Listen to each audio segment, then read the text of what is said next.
అపోస్తలుల కార్యము పరిశుద్ధ గ్రంథమైన బైబిల్ నుండి అపోస్తలుల కార్యముల గ్రంథం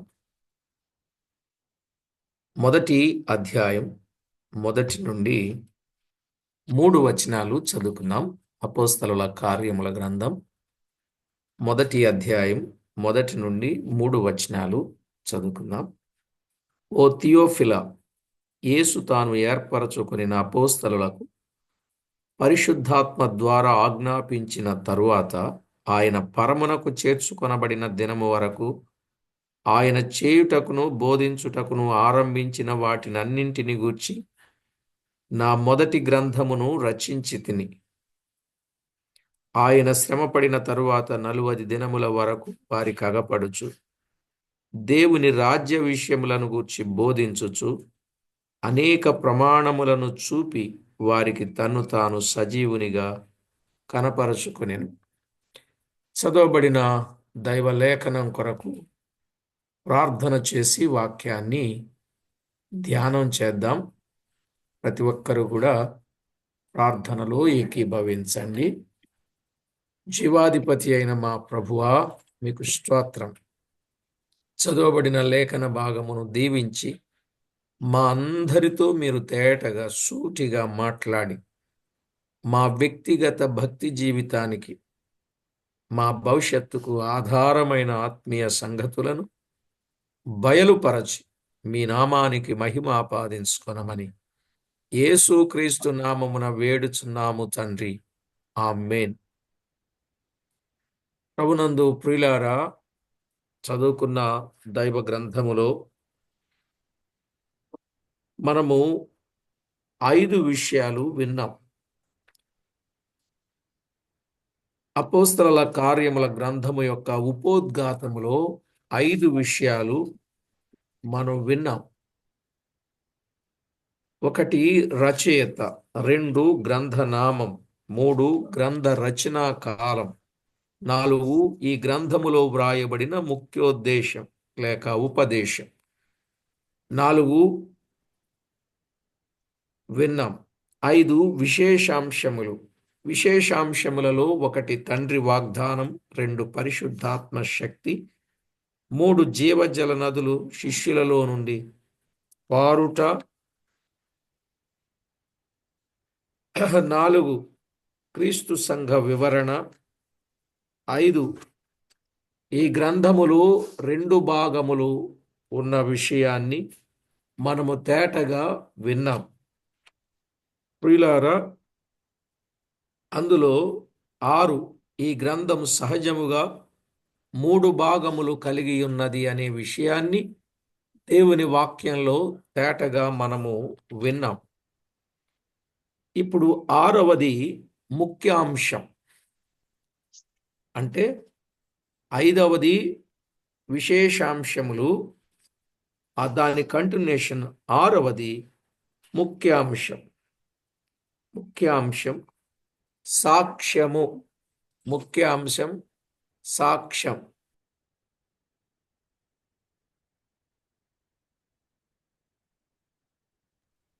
ముఖ్యాంశం సాక్ష్యం. 7వది మూలవాక్యం. ఈ గ్రంథానికి మూలవాక్యం మొదటి అధ్యాయం 8వ వచనం. 8వ వచనం మూలవాక్యం. అంటే బూదిగంతముల వరకు మీరు నాకు సాక్షులుగా ఉందురు అనే వచనం, అది మూలవాక్యం. ఇక 8వది మొదటి విభజన. ఈ గ్రంథము యొక్క మొదటి విభజన. మొదటి విభజన జాగ్రత్తగా వ్రాసుకోండి. మొదటి విభజన 1 మొదటి అధ్యాయం పీఠిక. 1 మొదటి అధ్యాయం పీఠిక. 2 నుండి 7 అధ్యాయాలు యెరూషలేములో జరిగిన సంగతి. 2 నుండి 7 అధ్యాయములు యెరూషలేములో జరిగిన సంగతి. 3 3 8 నుండి 12 అధ్యాయములు 8 నుండి 12 అధ్యాయములు సమరయ సమరయ ఐథియోపియా సమరయ ఐథియోపియా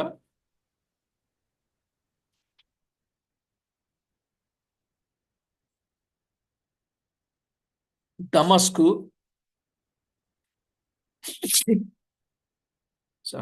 దమస్కు కైసరయ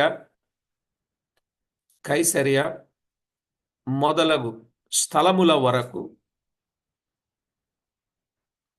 సువార్త వ్యాపించుట.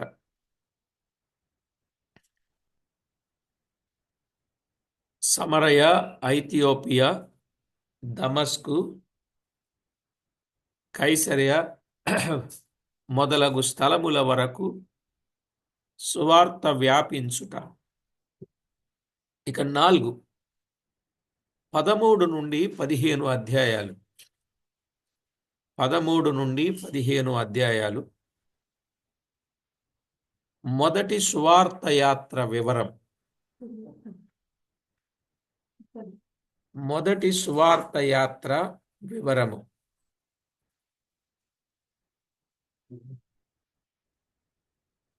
మొదటి సువార్త యాత్ర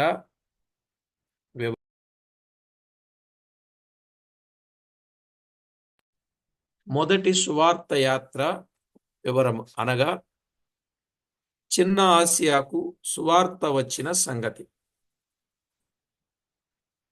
చిన్న ఆసియాకు సువార్త వచ్చిన సంగతి. 5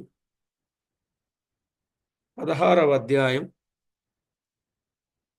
1 నుండి 18వ అధ్యాయం 22 వరకు.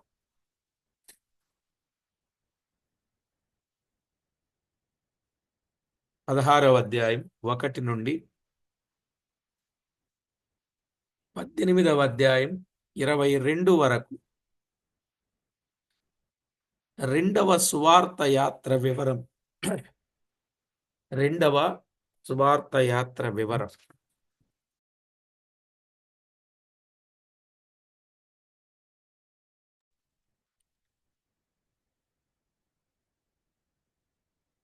దీనిలో ఐరోపా ఖండమునకు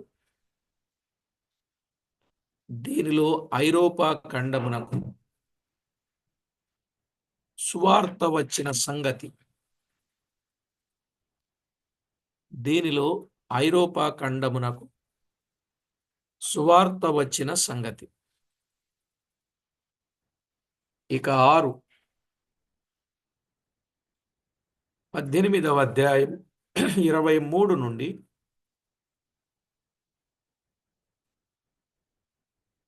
18వ అధ్యాయం 23వ వచనం నుండి 21వ అధ్యాయం 17 వరకు. 18, 23 నుండి 21, 17 వరకు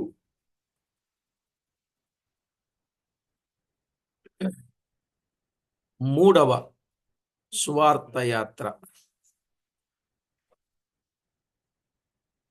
మూడవ సువార్త యాత్ర. మూడవ సువార్త యాత్ర.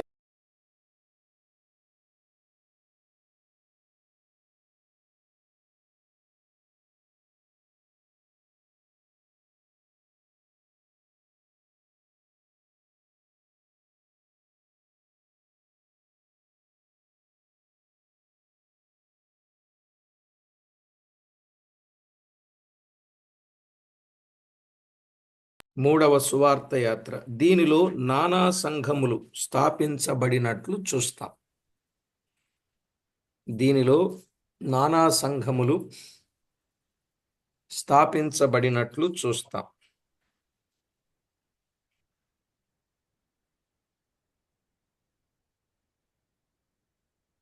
7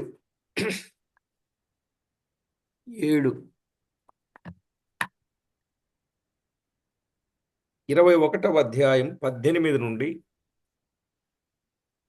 21వ అధ్యాయం 18 నుండి 26వ అధ్యాయం 32 వరకు.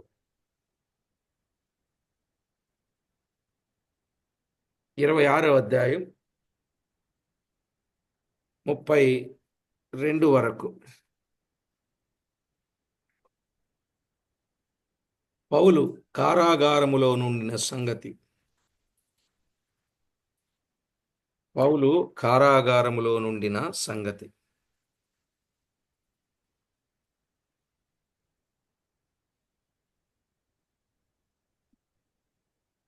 దీనిలో అధికారుల ఎదుటను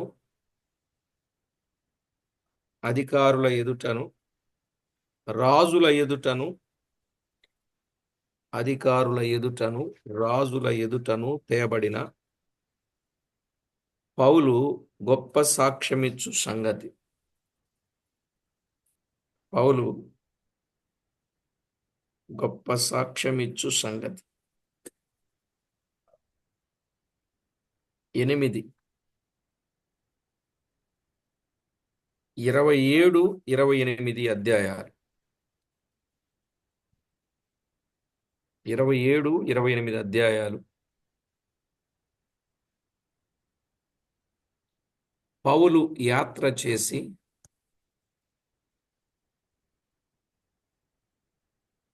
యాత్ర చేసి రోమాపురము చేరిన సంగతి వివరించుచున్నది. పౌలు యాత్ర చేసి రోమాపురము చేరిన సంగతి వివరం. ఇంతటితో ఈ పుస్తకం సమాప్తం. ఓకేనండి. ఇక రెండవ విభజన విందాం. మొదటి విభజన ఇది. రెండవ విభజనను మనము విందాం. రెండవ విభజన గ్రంథ క్రమమున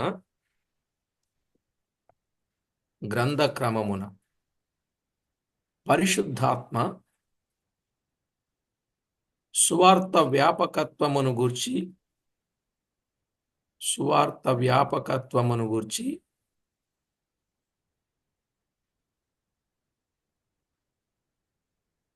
తెలియజేసి ఉన్నాడు. గ్రంథ క్రమమున పరిశుద్ధాత్మ సువార్త వ్యాపకత్వమును గూర్చి తెలియజేసి ఉన్నాడు.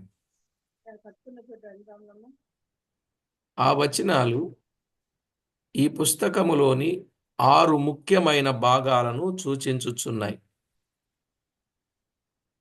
ఆ వచనాలు ఈ పుస్తకములోని 6 ముఖ్యమైన భాగములను సూచించుచూ ఉన్నాయి.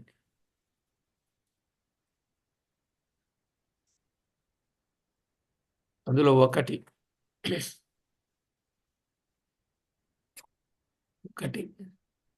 మొదటి అధ్యాయం 1 నుండి 6వ అధ్యాయం 7వ వచనం. మొదటి అధ్యాయం 1వ వచనం నుండి 6వ అధ్యాయం 7వ వచనం వరకు దేవుని వాక్యము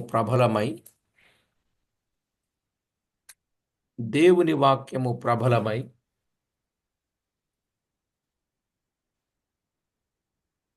శిష్యుల సంఖ్య బహుగా విస్తరించెను.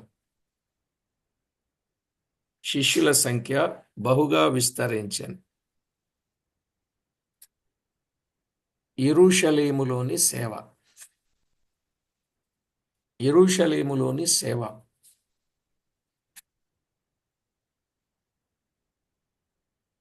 ఇక రెండవ మాట 6వ అధ్యాయం 8 నుండి 9వ అధ్యాయం 31. 6వ అధ్యాయం 8 నుండి 9వ అధ్యాయం 31. సంఘము క్షేమాభివృద్ధి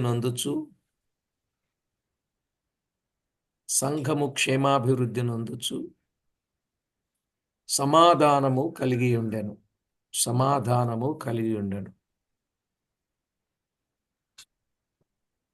పాలస్తీనా దేశములోని సేవ. పాలస్తీనా దేశములోని సేవ.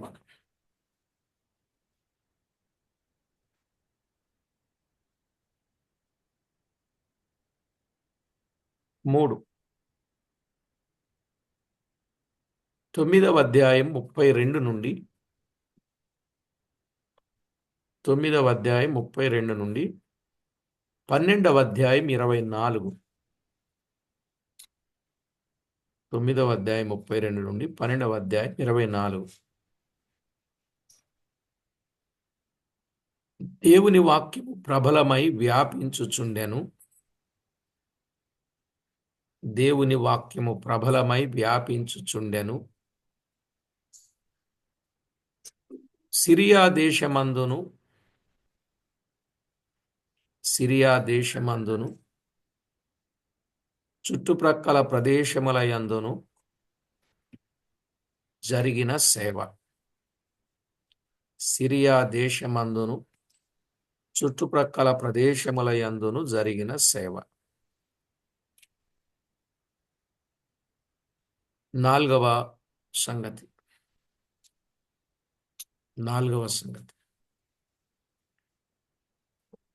12వ అధ్యాయం 25 నుండి 16వ అధ్యాయం 5వ వచనం. 12వ అధ్యాయం 25 నుండి 16వ అధ్యాయం 5వ వచనం.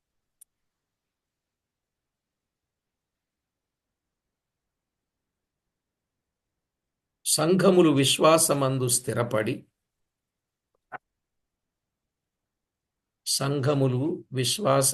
స్థిరపడి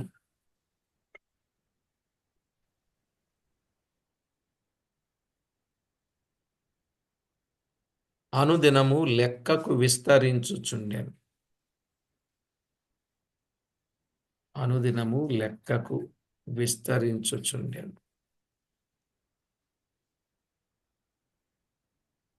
చిన్న ఆసియాలోని సేవ.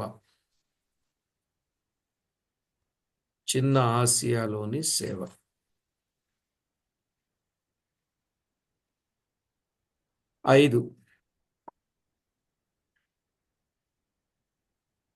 16వ అధ్యాయం 6వ వచనము నుండి 19-20. 16వ అధ్యాయం 6వ వచనము నుండి 19-20. ఇంత ప్రభావముతో ప్రభువు వాక్యము ప్రబలమై వ్యాపించెను. ఇంత ప్రభావముతో ప్రభువు వాక్యము ప్రబలమై వ్యాపించెను. యూరపులోని 5 పట్టణములలోను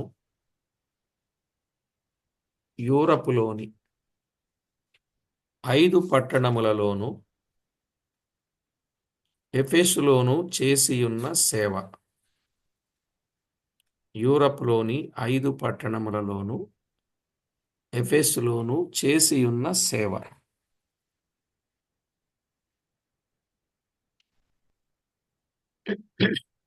6. 19వ అధ్యాయం 21 నుండి 28వ అధ్యాయం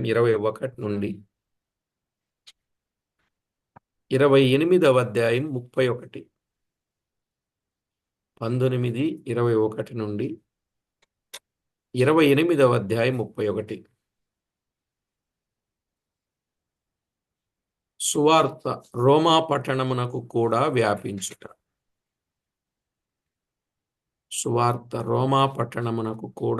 వ్యాపించుట.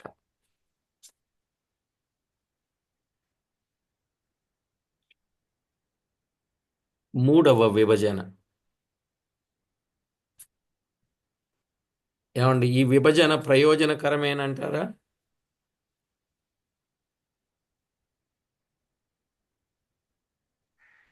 ఓకే, చాలా ప్రయోజనం. 3వ విభజన తేదీలతో కూడిన విషయ క్రమము. తేదీలతో కూడిన విషయ క్రమం. 1. యెరూషలేములో సాక్ష్యమిచ్చుట. యెరూషలేములో సాక్ష్యమిచ్చుట.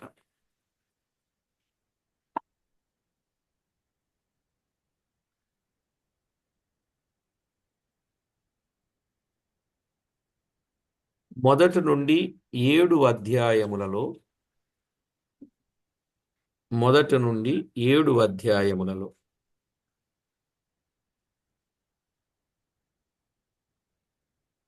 క్రీశకం దాదాపు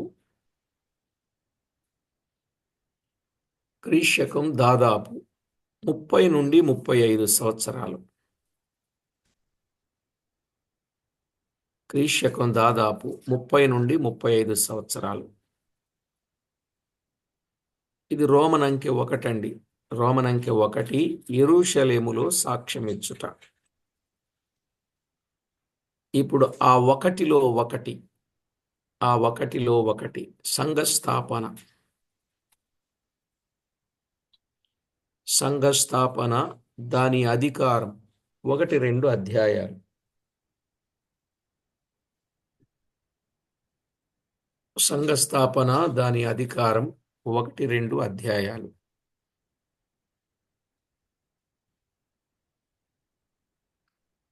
2. కుంటివానిని బాగు చేయుట, కుంటివానిని బాగు చేయుట, పునరుత్థానమును గూర్చిన బోధకు. కుంటివానిని బాగు చేయుట, పునరుత్థానమును గూర్చిన బోధకు.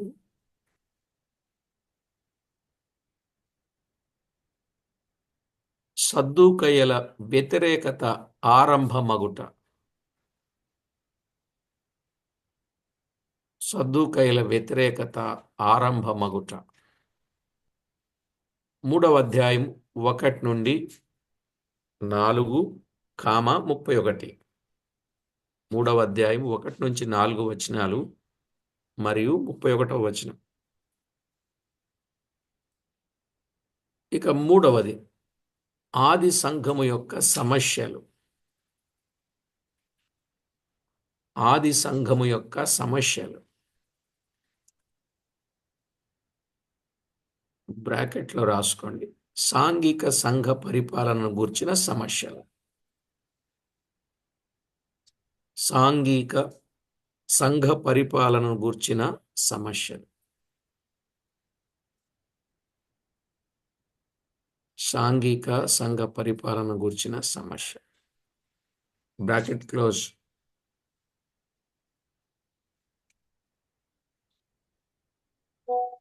అలాగే అద్భుతములు అధికారులతో సంబంధము కలిగి ఉండుట. అద్భుతములు అధికారులతో సంబంధము కలిగి ఉండుట. 4:32, 6:7. 4:32, 6:7.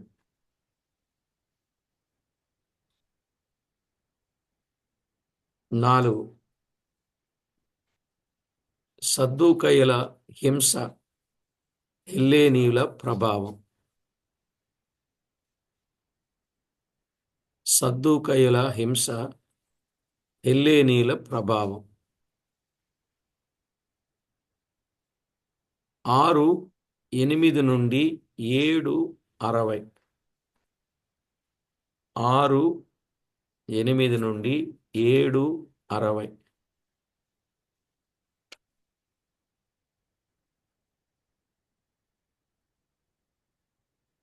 ఇక రోమన్ అంకె 2.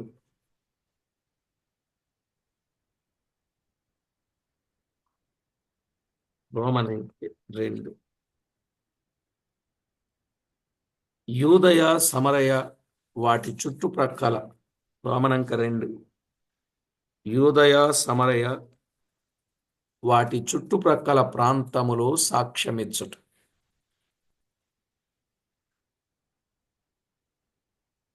యూదయ సమరయ వాటి చుట్టుప్రక్కల ప్రాంతములో సాక్ష్యమిచ్చుట.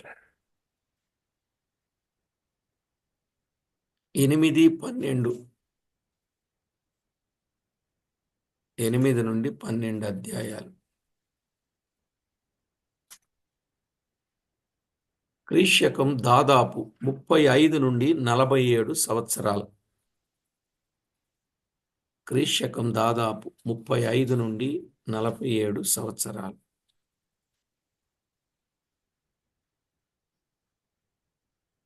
అందులో జరిగింది: 1. పరిసయ్యుల హింస.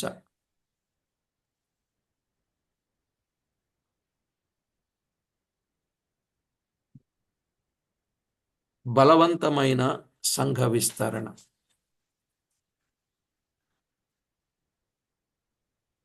పరిసయ్యుల హింస, బలవంతమైన సంఘ విస్తరణ.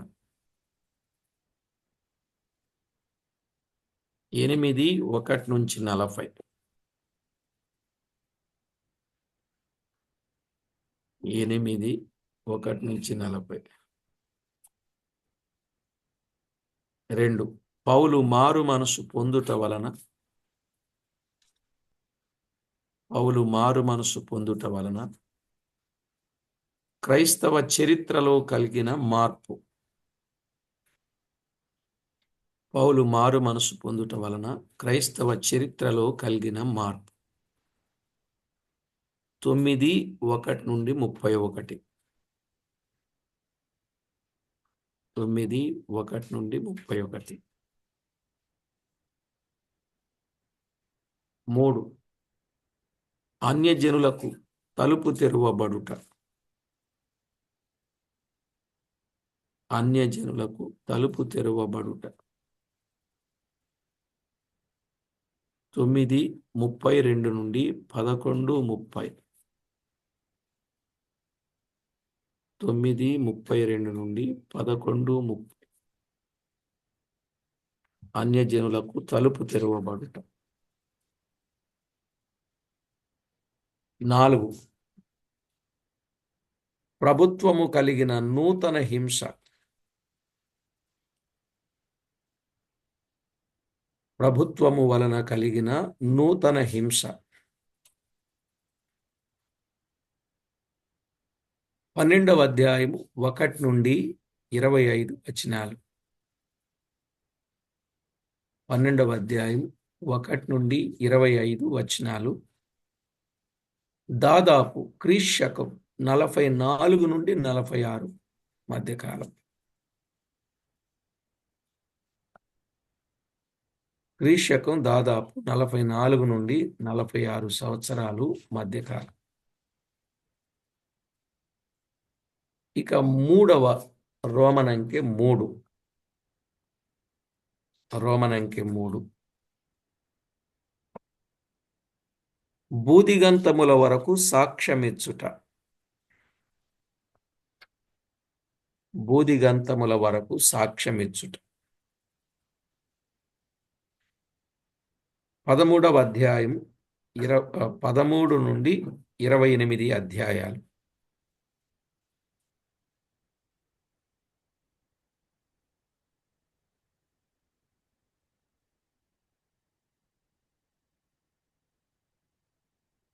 13-28 అధ్యాయాలు. క్రీశకం దాదాపు క్రీశకం దాదాపు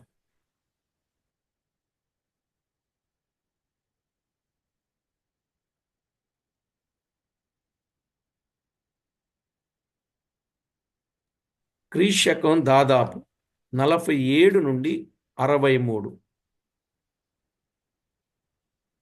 47వ సంవత్సరము నుండి 63 సంవత్సరాల మధ్యకాలం.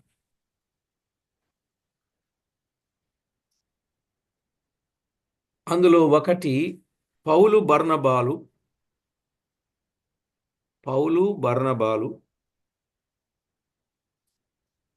కుప్రా చిన్న ఆసియాలో చేసిన కుప్రా చిన్న ఆసియాలో చేసిన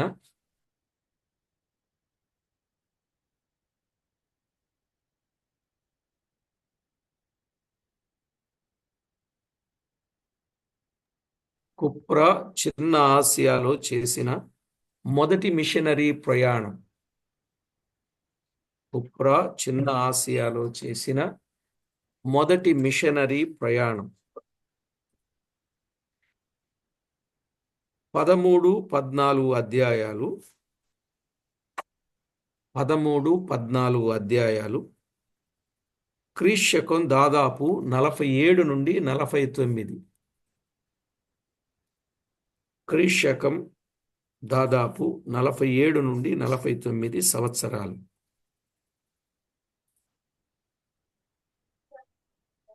2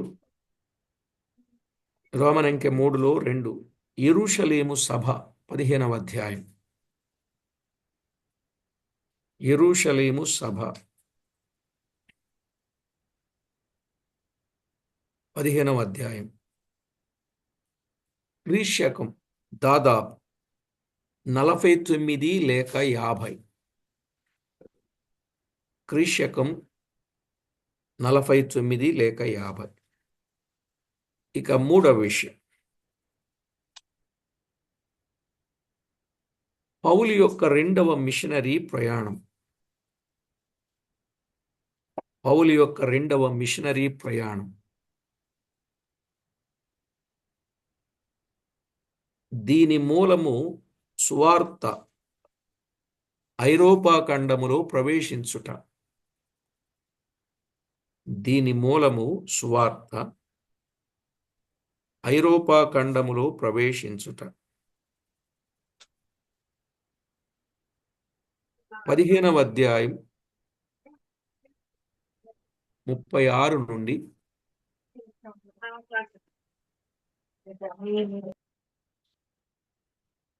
15వ అధ్యాయం 36 నుండి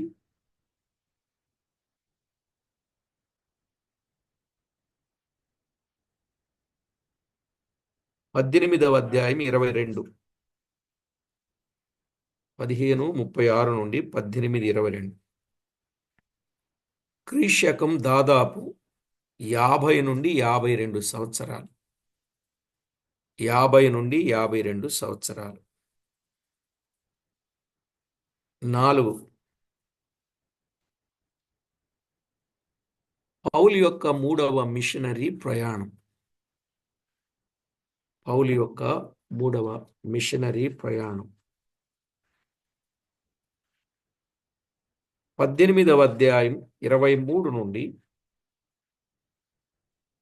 18వ అధ్యాయం 23 నుండి 21వ అధ్యాయం 14 వరకు. 18-23 నుండి 21-14. క్రీస్తు దాదాపు 53 నుండి 57 సంవత్సరాలు. క్రీస్తు దాదాపు 53 నుండి 57 సంవత్సరాలు. ఇక ఐదవది పౌలు సేవకు విరోధముగా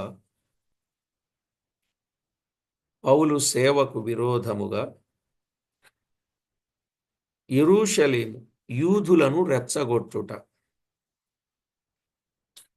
పౌలు సేవకు విరోధముగా యెరూషలేము యూదులను రెచ్చగొట్టుట. 21:15 నుండి 23:30. 21:15 నుండి 23:30. క్రీస్తు దాదాపు 57 సంవత్సరాలు. క్రీస్తు దాదాపు 57 సంవత్సరాలు. ఇక 6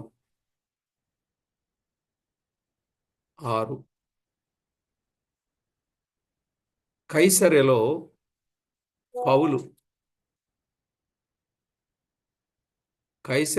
పౌలు రోమా న్యాయాధిపతి ముందు నిలుచుట. కైసరలో పౌలు రోమా న్యాయాధిపతి ముందు నిలుచుట. 23వ అధ్యాయం 31 నుండి 26-32. 23:31 నుండి 26:32. క్రీస్తు దాదాపు 57 నుండి 59 సంవత్సరాలు. క్రీస్తు శకం దాదాపు 57 నుండి 59 సంవత్సరాలు. ఇక 7, నీరో చక్రవర్తి ఎదుట నిలుచుటకు. నీరో చక్రవర్తి ఎదుట నిలుచుటకు పౌలు చేసిన రోమా ప్రయాణం. నీరో చక్రవర్తి ఎదుట నిలుచుటకు పౌలు చేసిన రోమా ప్రయాణం.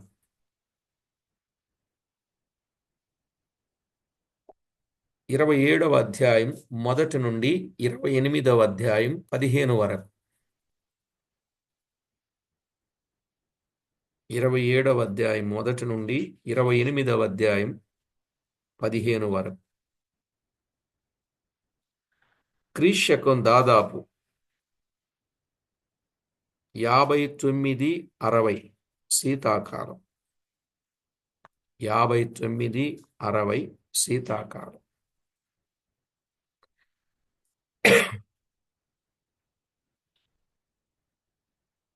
అది శీతాకాలం. 8,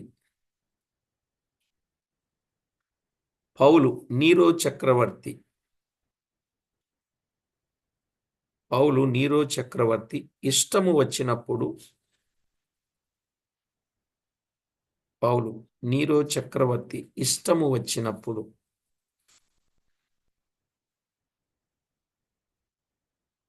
చెప్పగలిగిన తీర్పును నిరీక్షించుచు.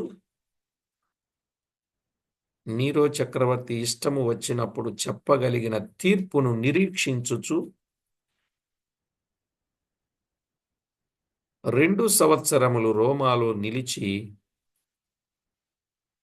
2 సంవత్సరములు రోమాలో నిలిచి సువార్త సాక్ష్యమిచ్చుట.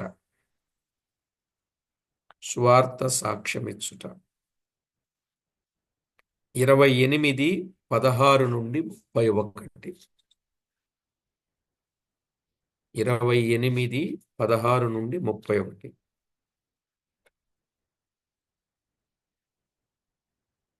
క్రీస్తు శకం దాదాపు 60 నుండి 63 సంవత్సరాలు. క్రీస్తు శకం దాదాపు 60 నుండి 63 సంవత్సరాలు.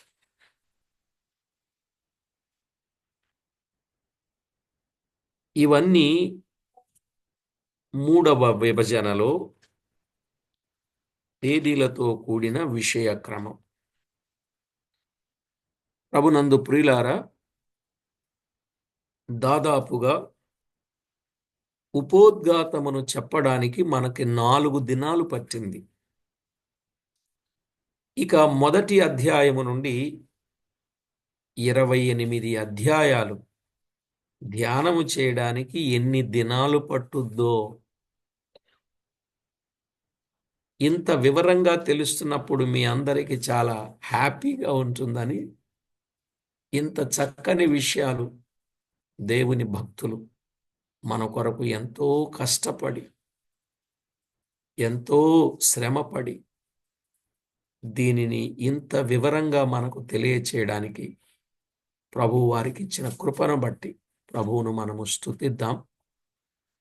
ప్రభునందు ప్రియులారా, ఇంతటి గొప్ప సత్యాలు మనము నేర్చుకునే కృప దేవుడు మనకిచ్చాడు.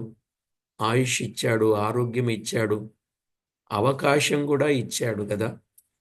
మనం ఎంతో ధన్యులమని నమ్మి నేను ప్రభువును స్తుతిస్తున్నాను. కనుక అపోస్తలుల కార్యం ఇది కథల గ్రంథం కాదు, ఇది కబుర్ల గ్రంథం కాదు, ఇది కాలక్షేపపు గ్రంథం కాదు. గమనించారా?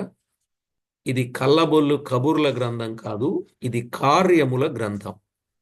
కనుక ఈ కార్యములను మనం వింటున్నప్పుడు మన జీవితంలో కూడా ప్రేరేపించబడి దేవుని కొరకు గొప్ప కార్యాలు చేయాలి. అలాగున చేయునట్లు పరిశుద్ధాత్మ దేవుడు మనకు సహాయము చేయునుగాక. ప్రార్థన చేసుకుందాం. కరెక్ట్గా సమయమైంది ఈరోజు ఇది ముగించేసరికి. అవునండి, ప్రార్థన చేసుకుందాం. మహాగణుడవైన మా దేవ, సర్వాధికారి అయిన మా ప్రియ ప్రభువా, మీ ఘననామానికి వందనములు, స్తుతులు, స్తోత్రములు చెల్లిస్తున్నాం. అపోస్తలుల కార్యముల గ్రంథములోని ఉపోద్ఘాతమును గూర్చిన విషయాలు ఇన్ని దినాలుగా వినడానికి మీరు చూపిన కృపకై కృతజ్ఞతలు. గ్రంథము లోపలికి మేము వెళుతూ ఉన్నప్పుడు ప్రతి వచనం ఒక చెరుకు గడ తీపి వలె మా అందరికీ అందించి అందున్న అమూల్యమైన సంగతులను మేము ధ్యానించి మీకు మహిమ ఆపాదించడానికి మా బ్రతుకులు దిద్దుకొని, మార్చుకొని, మలచుకొని మీకు మహిమను ఆపాదిస్తూ మా మంటి ఘటములలో మీ మహిమైశ్వర్యము నింపగలుగునట్లు కృపచూపమని కోరుచు మా ప్రాణనాథుడు ప్రియుడైన యేసుక్రీస్తు అమూల్యమైన నామమున స్తోత్రము చెల్లించి, స్తుతించి, ప్రార్థించి వినయులమై వేడుచూ ఉన్నాం మా పరమ తండ్రి. ఆమేన్.